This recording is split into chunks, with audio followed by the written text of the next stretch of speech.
Layla here, reporting for ISE Show TV. I'm really excited today to be joined by Alan Matthews from UK Integrator Automated Spaces. Thanks for joining us, Alan. Thank you very much for the invite, Lena. Thank you. Obviously, it's been quite a busy time for you at ISE this year. This morning, I believe you gave a talk on assisted living.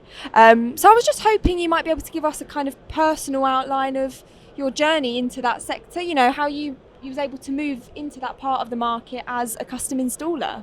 Yeah, it started about 4 years ago now, coming up this summer.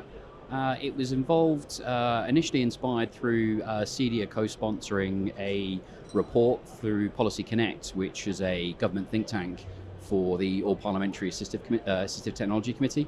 And it was around smarter homes for independent living. And when I read the report, it just resonated in terms of the capability I think that the smart home industry has to help people with disabilities. And so, it was inspired from there, really. Yeah, I mean, it's such a rich topic. I don't know if perhaps at one stage it was overlooked, but now we're getting better at talking about it. Is there anything, in your opinion, that you think is missing from the independent living conversation at the moment? Anything that we should be maybe taking away from this show that we can hone and then dig into perhaps at the next ISE? Yeah, I think very much it's a case of awareness. It's awareness from everyone. The more conversations that we're having, and that's on double-sided, and that's from awareness from within inside the smart home industry of the ability for us to actually provide solutions and positive outcomes for people using smart home solutions.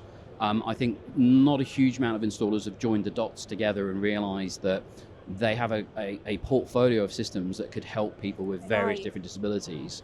And then the other side is awareness within the health and social care sector. And I don't blame anyone for that. It's a case of how would you know to ask for something that you don't know exists.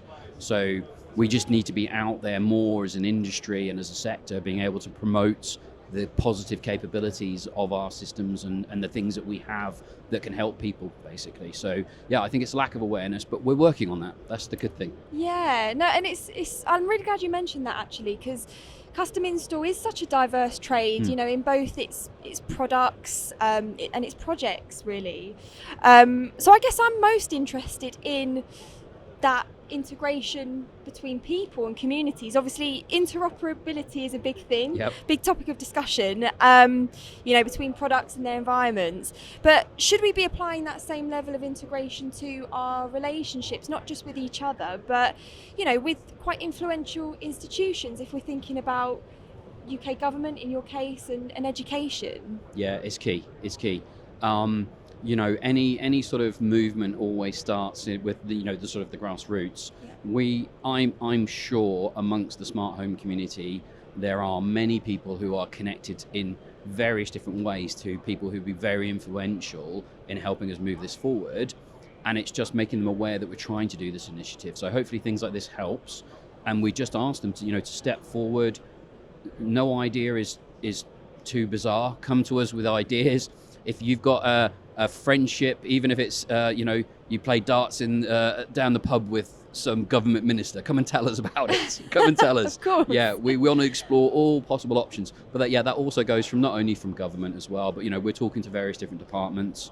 So we're trying to liaise at different levels, and that's from education, from health and social care department, all of those different levels. But also we're engaging on a more local level as well.